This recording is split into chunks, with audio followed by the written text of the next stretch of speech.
Hey, this is Madeline Sklar. And Suze Cooper, and you're listening to All Things Audio.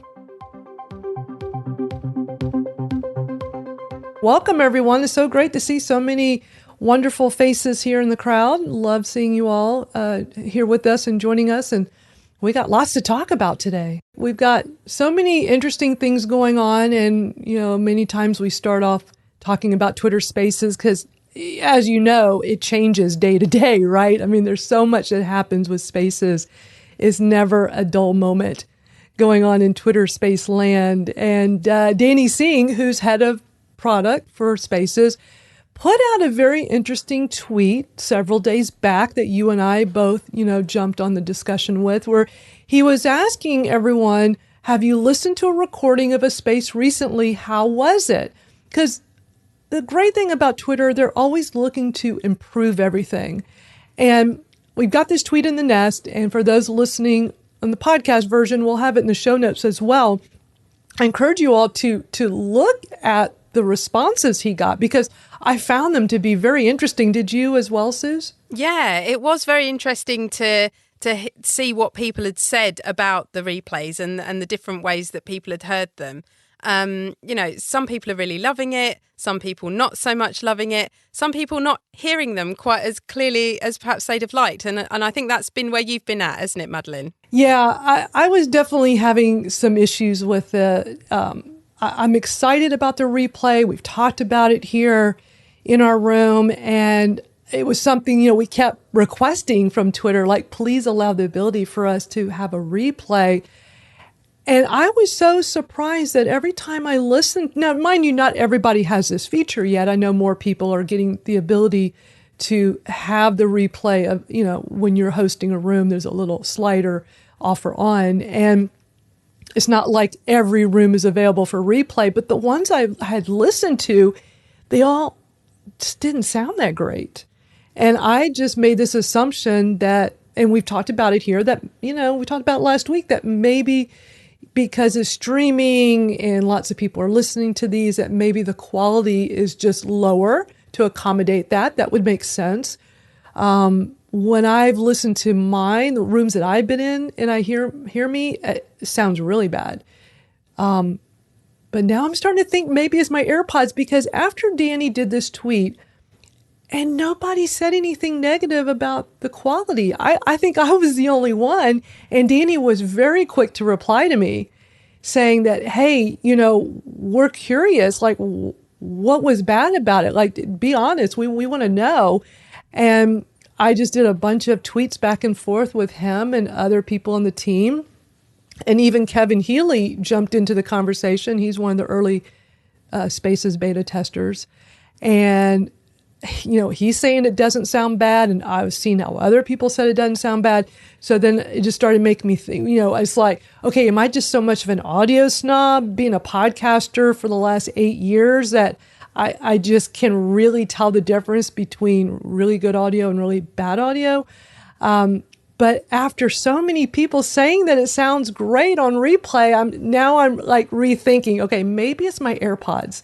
Maybe I have a bad pair of AirPods and I don't even realize it, because, I can hear you all fine when I have my AirPods on, but I don't know how the microphone is sounding to you all. And maybe the quality is not that great. And I don't even realize it until now I hear a playback of my audio. Because normally when I do audio as a podcaster, I'm using a very nice microphone, not my AirPods.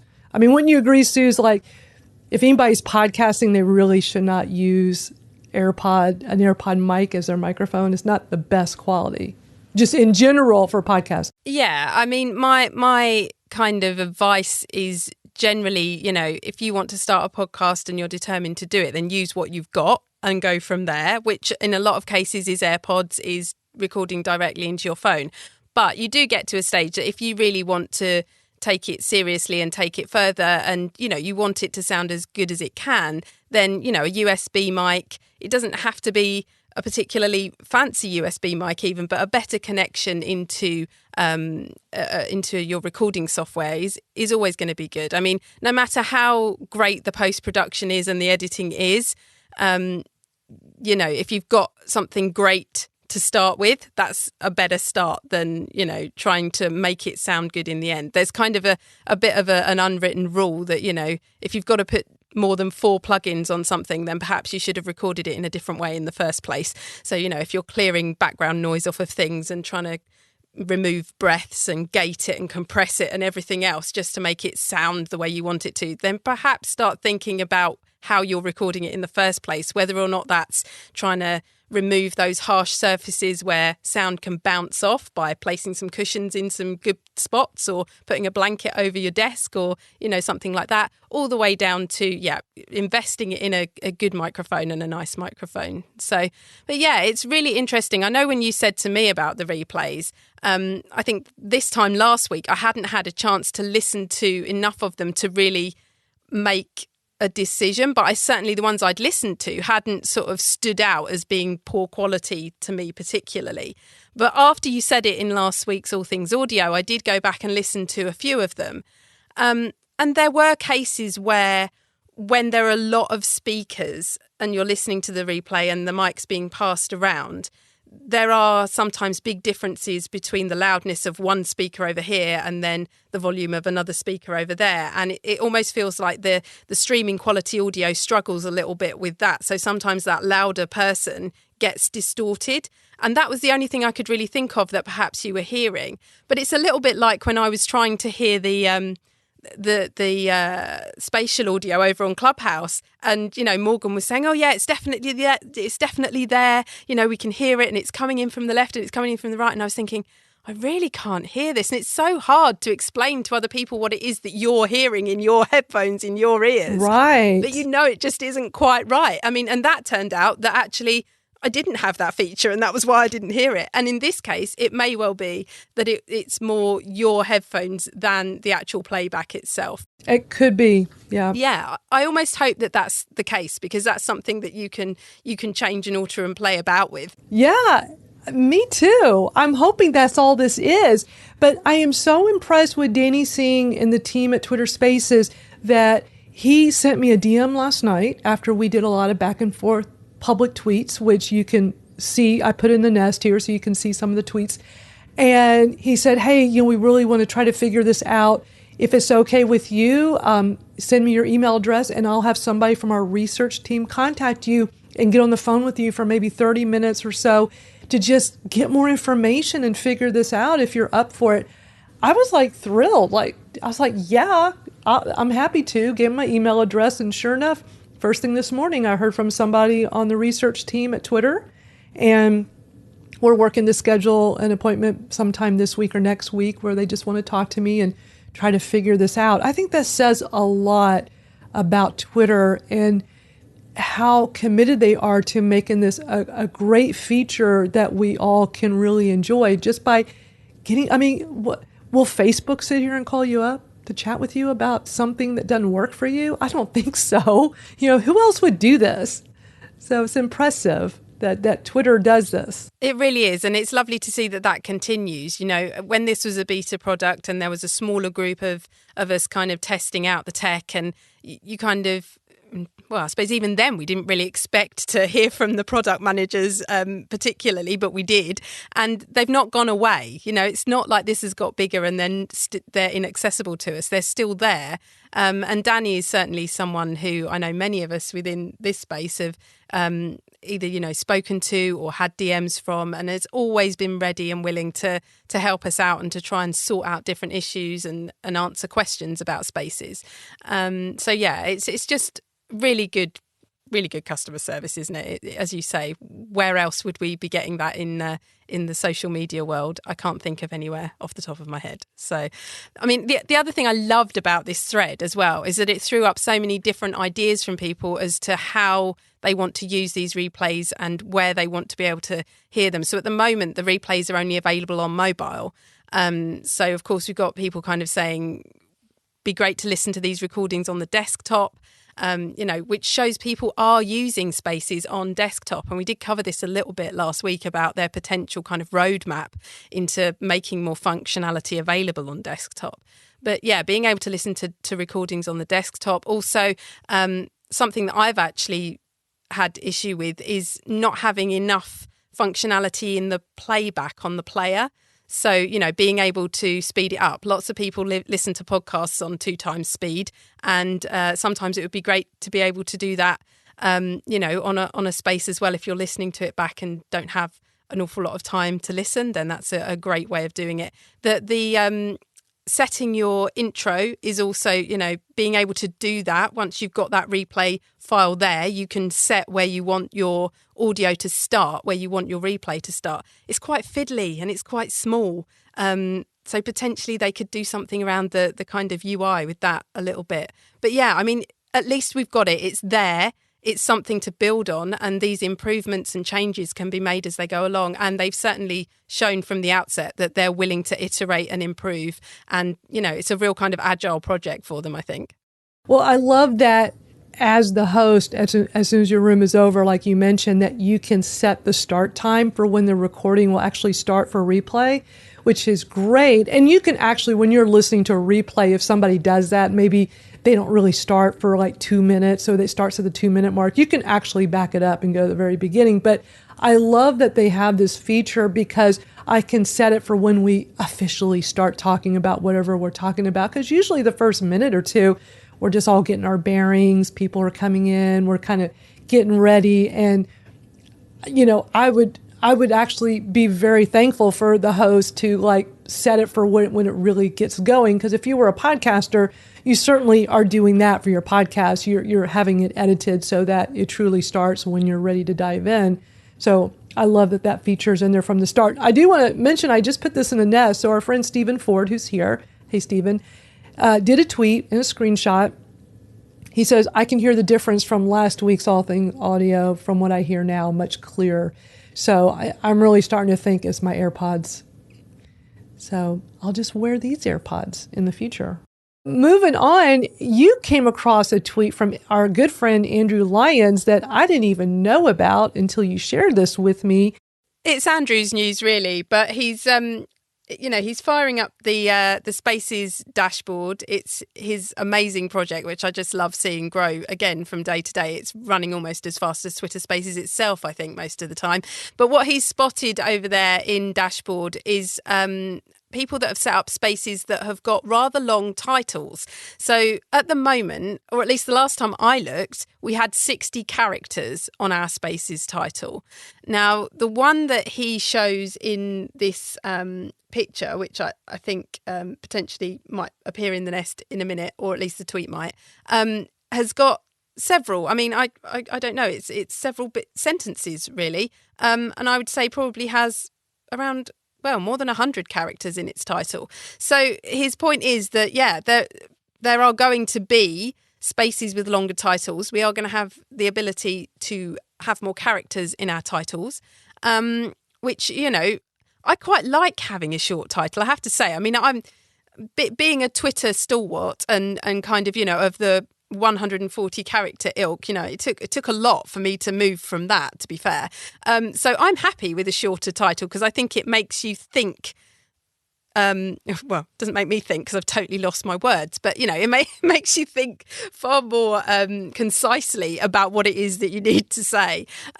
However, there may be a whole myriad of reasons why you want to put more in your title, and potentially this will allow you to do it. You know, he can see it there on Spaces dashboard. So someone has been able to schedule a space that has got a really long title. What do you think about longer titles, Madeline? Oh, I'm excited about this. I don't have it yet. I can still only do up to 75 characters for my title in Spaces, but seeing this tweet that Andrew put out and showing a screenshot that there are people who do now have the ability to do longer topic titles, it shows us as something they're working on. And I mean, I will agree with you that, like, we don't want it to be super long. I think this example he shows in the screenshot is overboard. There's way too many character spaces. And when you look at that on the screen, you can see how if everybody's doing that, it's like when tweets went from 140 characters to 280. A lot of us were very much against it because 140 characters is what made Twitter, right? And 280 characters, we thought, you know, like, how are we going to do Twitter chats when everybody's typing these long tweets? You know, it's all about brevity. But very quickly, people got over the 208, like they did it for like really for one whole day. Everybody was doing these long, long tweets, utilizing all 280 characters, and then everybody went back to shorter tweets, and it was no big deal. What I would like to see with Spaces is the ability to go a little bit further than the 75 characters. The trouble I keep running into each week is for my Twitter Smarter after chat every Thursday afternoon, because I want to put the Twitter Smarter hashtag. I'd like to say Twitter Smarter chat. I can't put the word chat in right now because it won't fit. So I do Twitter Smarter : and then I put in the topic, the title of our topic that we did on the Twitter chat, and I want to tag the guest. And if you don't know this, guys, as a host, when you tag someone in your room in Spaces, they get a notification about the room, which is super cool that they have that set up. But it's also nice to do because it's hyperlinked. So when you look at how this room is set up, Sue's tagged me. Suze, you should actually tag yourself as well, because I do that when I have enough room. I can't do it for my Twitter Smarter, but I do it for my Saturday Twitter Audits room. And I tag me and Dariana because it allows people, even though they can see us right here and tap on us, but it really stands out in the title, and it's very easy to just tap and go right to it, which is always nice. But it's great for when you're promoting it as well. But I just could use a little bit more. It's just like when we went to 280. I don't need 280 characters, but I need more than 140. So that's kind of where I'm at right now with Spaces. The topic title is I need more than 75, but I don't need like double or triple the amount. Just a little bit more would be ideal. Yeah, I actually intentionally don't put at Big Tent Social in our title because it's not my name, and because I was trying to make it was a good place to put my name, whereas your name is your handle, whereas mine isn't. So it was one of the reasons that I didn't, because I figured if I was tweeting it out and sort of saying it was my space, then it was sort of connected to my handle and my account anyway. But I've actually changed our title this week for the first time. So usually I would use the big red circle, which everybody I hope would recognise as knowing that this space is being recorded.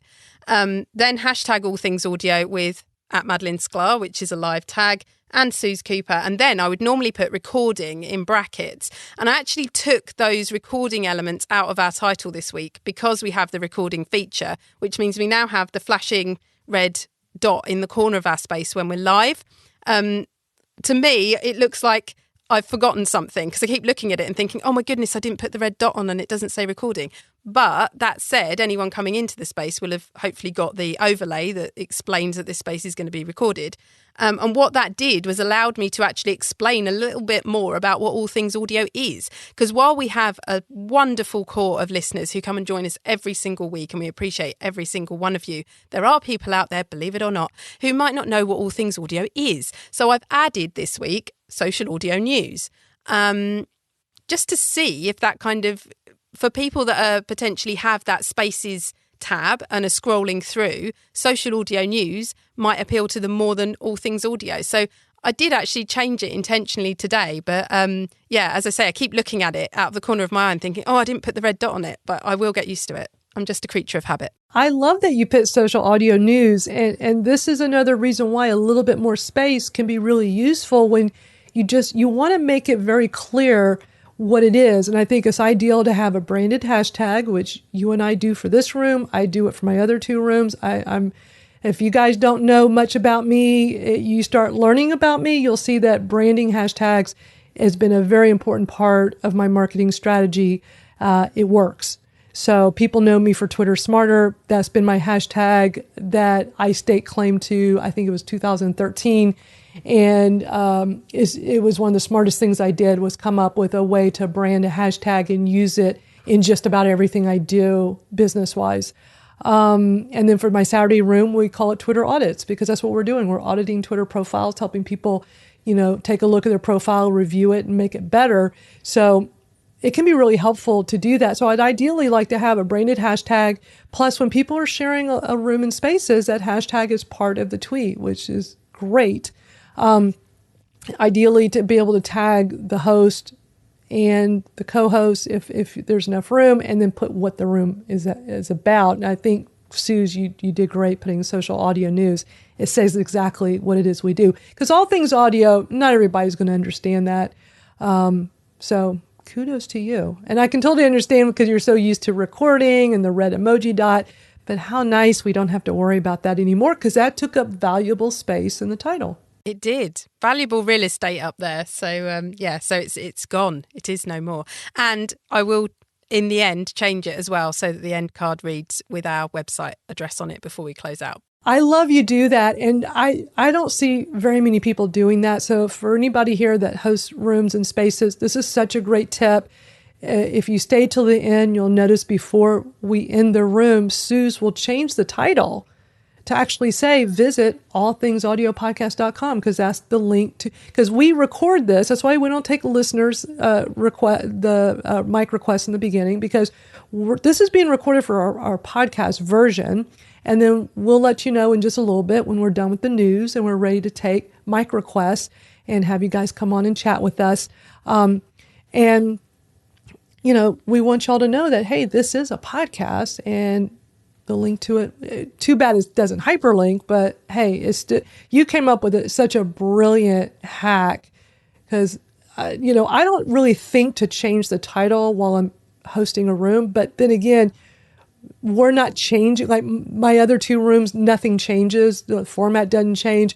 But I need to get in that mindset of changing it to a .com at the end, just as that little reminder. And then when people come back to the Twitter card later, especially to listen to the replay, you're basically giving them a call to action by sending them, putting up the .com. Absolutely. And, hopefully anyone that then takes that step can then run through the archive we now have of weekly conversations around social audio news and all the different features and functionalities that have come online over the last, 6 months. Have we been doing it 6 months? Must be longer than that now. It's, quite a while.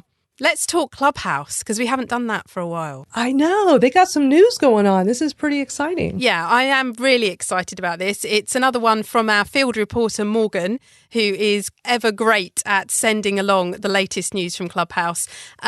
This week, they have announced that closed captioning is finally coming to Clubhouse. I mean, it's been a long time coming. It is something that we've said time and again Twitter Spaces got right from the off. They are saying that their goal is to caption everything. Live audio, replays, clips, so that it is way more accessible. It has been one of the major drawbacks and major kind of hot conversations around Clubhouse has been its lack of accessibility because it just hasn't had captions at all. So, the tweet that Morgan sent over to me explains 13 languages, 23 language locales. They're going to be looking at iOS first, but Android will follow soon and more languages will follow as well. So, they've finally kind of come up with this feature and functionality. I'm glad that it's coming. It's been a long time coming, hasn't it, Madeline? Oh, absolutely. I think it's super smart, especially since Twitter Spaces has been so ahead of the game with this. Having captioning from the start, really. I mean, it wasn't great in the beginning, but they've kept working on it and it's gotten so much better now. And what's super impressive is when you listen through desktop and utilize the closed captioning there, it is like perfect. I mean, I actually many times will have not only on my phone because, then I can talk, but then I'll also have it up on desktop because it's so much easier to read the captioning on desktop. So nice that Clubhouse is now going in this direction and making this available. And then you've just kept uncovering lots with Clubhouse. It's like, wait, there's more. There is more. So, the Verge have covered the story about Oprah being on Clubhouse. Now, the main story about this isn't really that Oprah was on there interviewing Adele, which is a story in itself, but the Verge is actually covering the fact that the analytics don't seem to be too impressive, really. And I think the number that they gave was that the 23,000 had tuned in basically to listen to this impromptu report between Oprah and Adele. And then there are various other different accounts of what that number might be. Now, ultimately, Clubhouse have come back and said, hold on a minute. There's been an analytics glitch. Clubhouse is only just starting with analytics, as I understand it. So, yeah, I mean, all kinds of numbers from there were 22.7 thousand, there were 41,500, there were 18,000, depending where you read. Let's just say it was a lot of people. I think in this article, they're just kind of comparing, like, how could 10 million people tune into this program with Oprah, yet only 22,000 show up for this room in Clubhouse? But if it was impromptu and there was no promotion behind it, and you would think word of mouth would have been enough, but maybe not enough people knew what was going on and the word did not spread. I mean, it would make sense to spend a little time promoting it in advance. I mean, I didn't know about it, so I wasn't there, but impromptu can be great, but the flip side of it is you can't always expect a whole lot of people, even as a celebrity, because was it short? If it was for an hour or two, then you would think there'd be plenty of word of mouth to get a lot of people in. Yeah, I guess even without pre-promotion of it, as you say, like word of mouth, people talking about it over here on Twitter, because they're not going to be telling each other over on Clubhouse, I would imagine. However, do they want to pre-promote it? I mean, we've heard Paul Davison saying that, the platform grew really quickly. It grew bigger than they really thought it would, and they have to be careful with its structure in terms of it not falling over. I mean, effectively, if they do pre-promote that, do they risk pulling the whole thing down because there's just too many people flooding the app all at once trying to listen? So potentially that's maybe why they might not have spoken about it previously. But then they went on to say, like, well, it was really 41,500 people overall because it was broken up into two separate streams, I guess. I don't know, two parts. I was a little confused.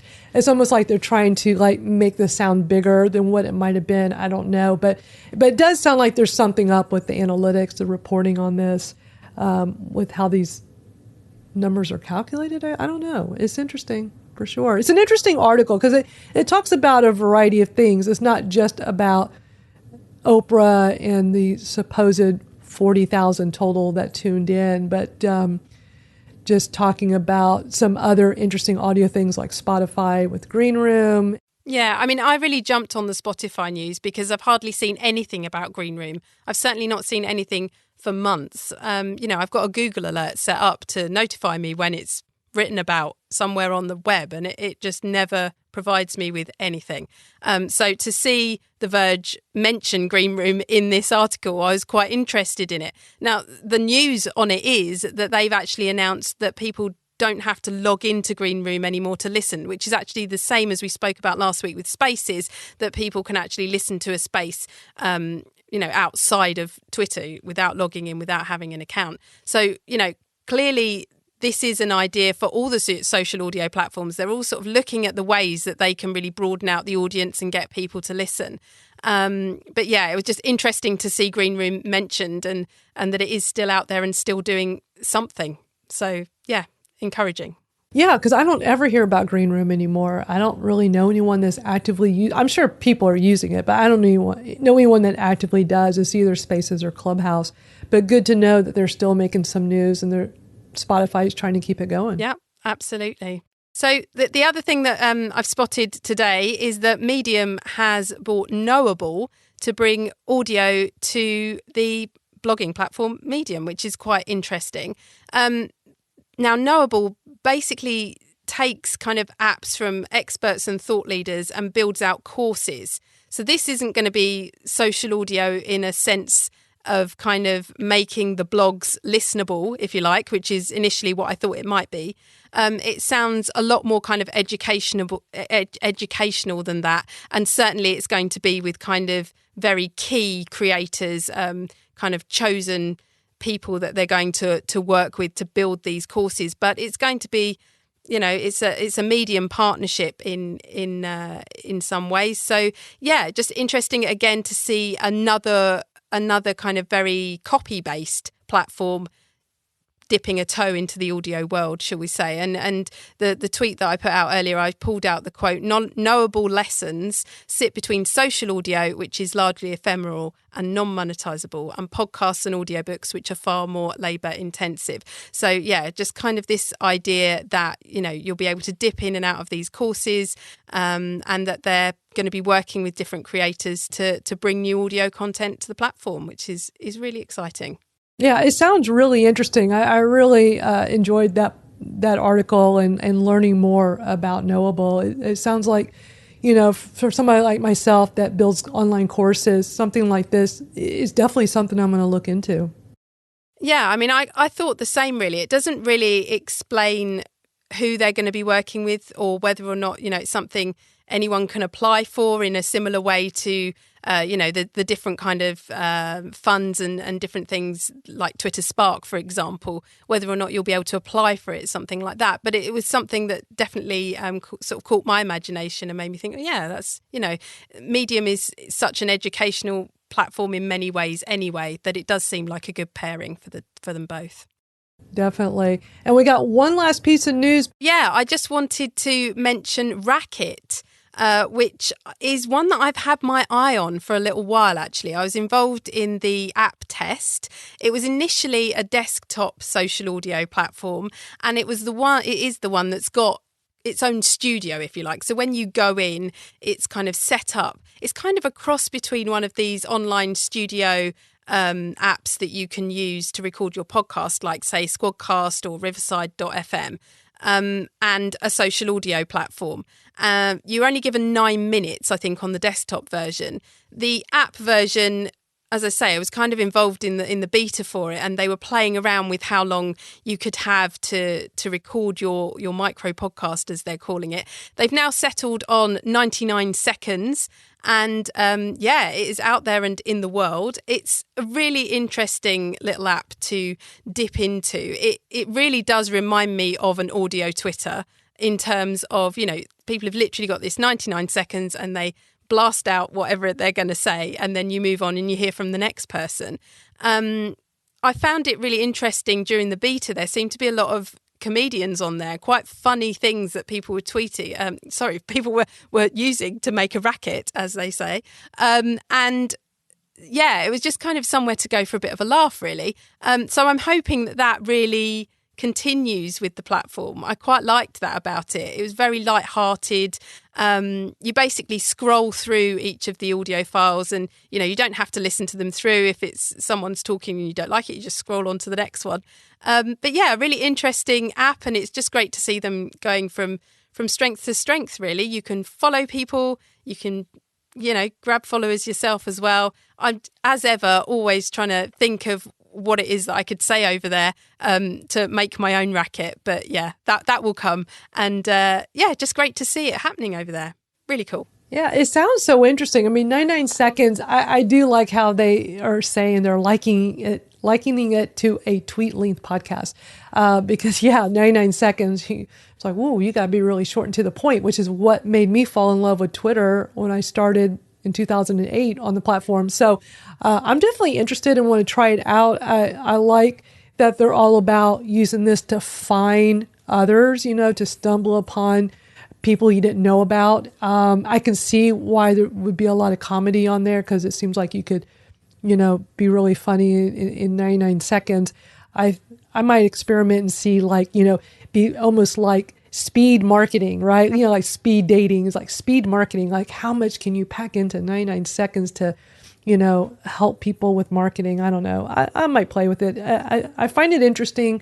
I love that you found this. I know we've talked about them before, but interesting that they're going for a 99-second micro podcast app. So, well, I think you and I should experiment and report back to everyone. Yeah, absolutely. I had wondered about kind of putting out a daily audio tip or something like that over there. But then that's the kind of thing that I've always thought perhaps might work well as a voice tweet. So equally, it is very much a similar experience, but just on a different app. And I think that's what catches my imagination as well. Like, where does this content land for people, and why do people choose one platform over another? I mean, that's something else that, I could probably do a whole other podcast on. So, well, But you know what, though? Real quick, Suze, you make a good point because you mentioned audio tweets, which is something we talk about, but we just don't hardly do because we don't think to do it. Whereas this app is almost like, hey, just do a really short audio tweet. That's all it is, right? Yeah. So, but instead of starting an app with 0 followers on Racket,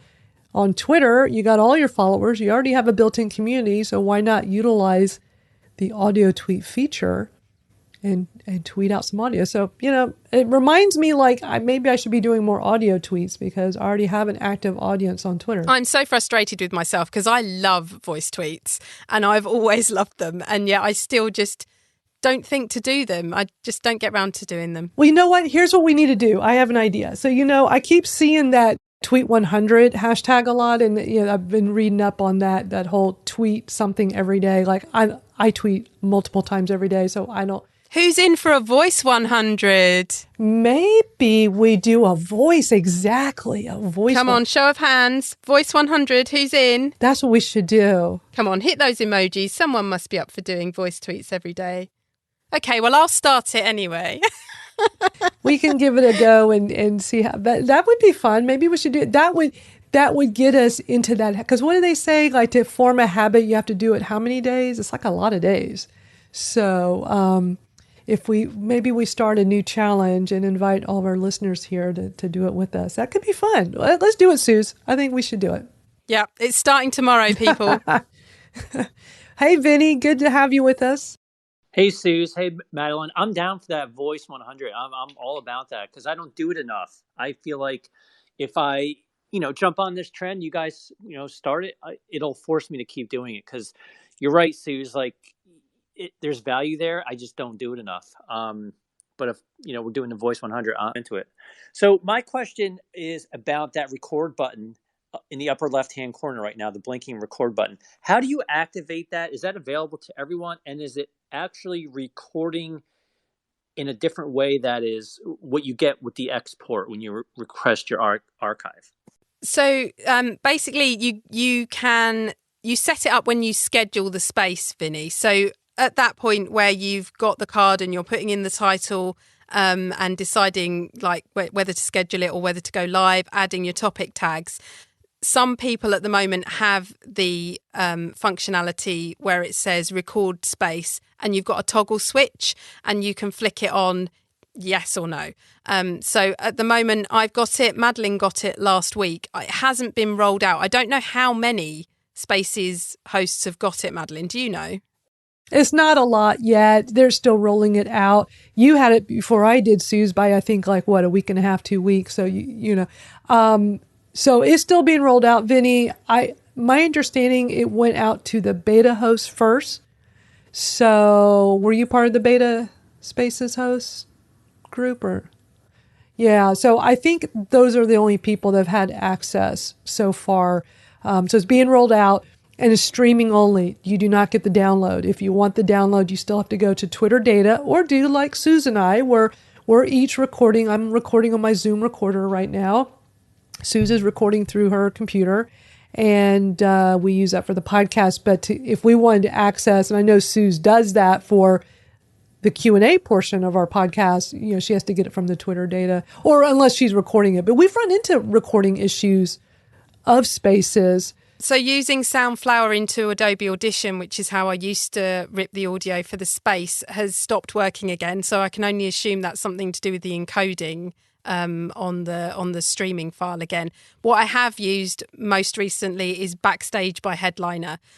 So this is the new desktop app from Headliner Video, who is the company who you can make audiograms and things like that with. Basically, you can put in the URL of a space and it then goes away and records that space at whatever time of day or night it is that it happens. So it all happens automatically. You've not got to be sat there watching it. And you can then download that audio after it's recorded. It also gives you a transcript and it's interactive as well. So you can highlight sections of that text within the transcript and create an audiogram straight away from it. Now, it's still in beta.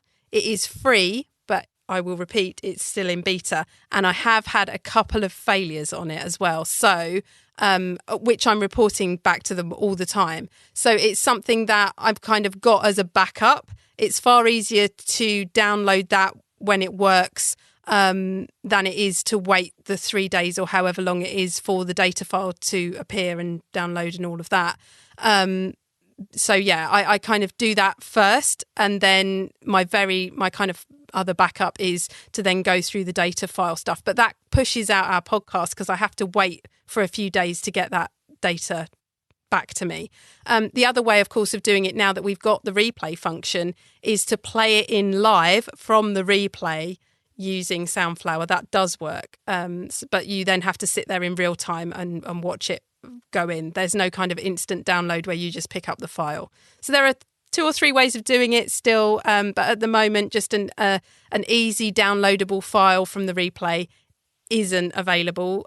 Danny did speak about it on Paul Armstrong's Mouthwash show a few weeks ago and said that it's not something that they're looking at imminently. It is on the roadmap, but it's not coming anytime soon. So the record button is really just cosmetic for now. So no, this is recording, and the replay will be available once I close out the space on the end card. Instead, where it would have said see details or set reminder, it will say play recording, and you'll be able to hit that and listen to it all over again if you're on your mobile. It doesn't work on desktop at the moment. Yes, mobile only right now. Yeah, you can't listen on desktop, but mobile you can. Oh, okay. All right. Thank you for taking my question. Yeah, so when we're done with this room and it's closed out, just go to any of the tweets where we tweeted out this room, and you'll see the card, we'll say play recording and do it on mobile, and you should be able to hear the playback. Excellent. Thank you. Hey, Victor. Nice to have you with us. Thank you very much. I'm glad to be here, and I'm excited. I'm happy about this experience. Basically, I wanted to share my experience with Twitter Spaces, especially in Uganda, and how it has impacted the audio spaces a lot. People usually have such elaborate conversations about politics, about economics, about life. But ever since Twitter Spaces came through, we have a very big engagement now because of Twitter Spaces. And I'm glad that you guys are diving through the actual challenges, the actual differences, the things that actually impact the Twitter Spaces. But I want to tell you about the challenge we face here a lot about the Twitter Spaces, and that is to do with network. Now, in our country, we still have issue of internet. It's not widely spread. So we have a challenge of, especially the host. Once there is a slight internet connection problem, the host usually affects all the followers that are there. And usually on weekends, on our side, we usually have Twitter Spaces that are running more than 100 people at a time. Even for a small person with a small following like me, who has just actually started engaging a lot with Twitter, who has about 400 followers, when I open up a space, I'll most likely get up to 800 people listening to my space. So when internet connectivity is still a bit low, I don't know how Twitter will solve this to give that bit of lag of time in case of internet connectivity problems. They can be able to always keep up the space. So that's a bit of a challenge that we face. But I'm glad that I'm listening and learning from you people. And all I wanted to ask was, how exactly can we get in touch, or can Twitter be able to solve this problem? Is it even possible to solve, especially with the internet connectivity? Thank you. Yeah, thanks for joining us today. Yeah, thank you. It's so great to hear. It's so lovely to hear that Spaces, really is connecting people, and to hear your experience of how it's opening up, everything to you. And it must be, really frustrating when it relies so heavily on the connection and not to have that. I know the Spaces research hashtag, I think, is probably the best one in terms of letting Twitter know what your issues are. However, it's probably a wider problem than Twitter can help you with, unfortunately. But, I think it's still probably worth letting them know that this is your experience. And it is Spaces research, isn't it, Madeline? Yeah, it's Spaces research is the hashtag, and they monitor that for feedback.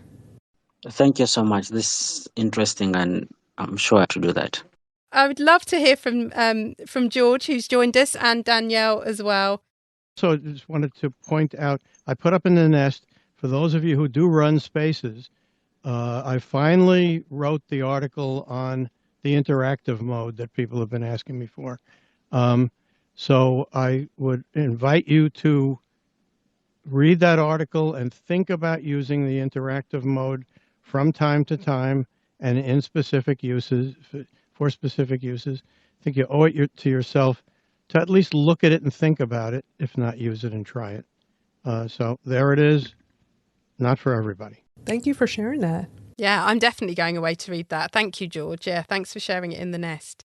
Danielle, hello. It's been a while since we've seen you in the space. Nice to have you here. Hi. Yeah, I know. Hi, Danielle. I had a chance to pop in today, and I've been loving listening to the conversation. Great news about them adding captions. I can't wait to see that in action. And the story is, I was in Clubhouse the other day, and I was just browsing the hallway and hopping in and out of rooms, just seeing if I could, looking for something that caught my interest.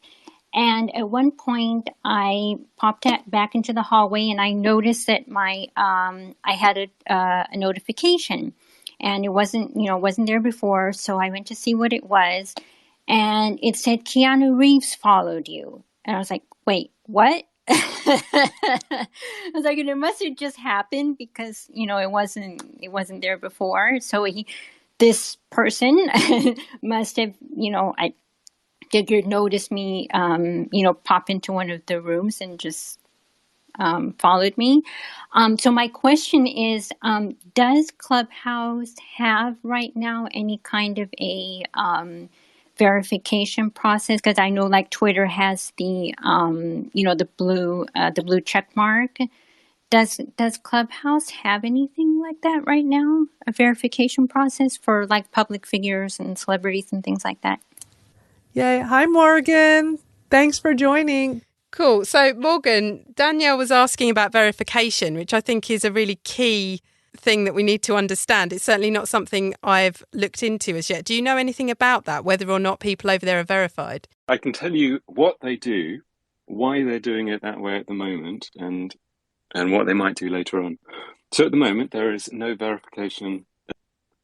It's social verification in the sense that you authenticate your Twitter profile or your Instagram. So you should look for that in someone's profile and tap on it and go and see if they are who they say they are. That only works to a certain extent. The other thing that they're leaning on here is reporting. So if somebody is impersonating somebody else, you should report them. So they're hoping that the user reporting clears that up. Now, the reason that they've done this is that I think they thought long and hard on the experience of verification on other platforms, Twitter and Facebook in particular. And are slightly wary about people seeming to be endorsed by the platform who might go on to do bad things. So that's one of them. And they're also, I think, slightly wary of any form of kind of hierarchy or favoritism, I suppose. So having a class of people who have blue checks and then everyone else who doesn't. So at the moment, they're not doing anything to do with people verification. And what I think you'll probably see is clubs being verified when they're associated with brands or companies, but people verification is probably a long way off. So yeah, I don't know if that at least tells you how things are at the moment. Wow, that's a really interesting way, like leaning on another social media app to verify that the person is who they say they are. That's quite, that wasn't what I was expecting. Yeah, I mean, you have to authenticate. You can't just sort of like add it as a link in your bio. So if I tap on someone's Twitter, it'll go through to that Twitter and then I can see whose it is. And the other thing is that if part of the blocking mechanism, which is quite complex actually, is that if quite a few people in your circle have blocked somebody, you will see a black badge on their profile. This isn't a public, it's the opposite of a verification mark. It's a black mark. But it's not seen by everybody, which is, what a verification badge is public, everyone can see it. It's only seen by if a lot of people in your close network have blocked that person. Wow, that's interesting too, isn't it? Just the idea that a profile might be singled out, but that isn't available as a public signal to everybody. Yeah, quite an interesting way of doing it. Yeah, there's a separate room about the block feature and kind of what they're trying to do and where the problems are and how you strike a balance. But well, thank you. I mean, Keanu Reeves hasn't followed me either. Not yet. I caught, looking at the replays, I caught the CEO of Microsoft listening into a talk, but unfortunately that turned out to be a fake profile as well. So, drats. Thank you to all of our speakers who came on and shared so much great stuff. And we're available in all of your favorite podcast apps. We're out there, All Things Audio. You can also go to allthingsaudiopodcast.com as well. You certainly can. And you can catch us here on Twitter and use the hashtag AllThingsAudio, and we'll pick that up throughout the week. So that's it for this week. But thank you so much to everyone that's been here in the space with us and those of you listening. And we'll catch up with you next week. Bye, everybody.